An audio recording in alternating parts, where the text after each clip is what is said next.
1930, 150 ans plus tard, il n'était plus que 50 000. Des peuples entiers ont été intégralement décimés. On connaît par exemple la date de la mort de la toute dernière représentante du peuple des aborigènes de Tasmanie, une résistante nommée Truganini.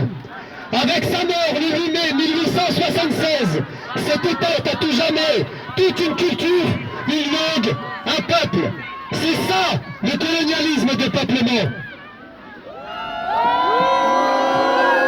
Les aborigènes d'Australie représentent aujourd'hui seulement 3,8% de la population du pays.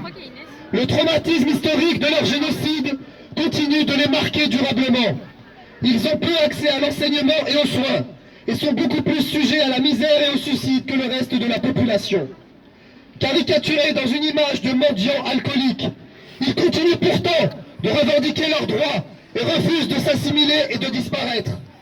Comme en Palestine, où la résistance populaire refuse d'être cantonnée à l'image d'un peuple assisté qui aurait besoin d'être secouru.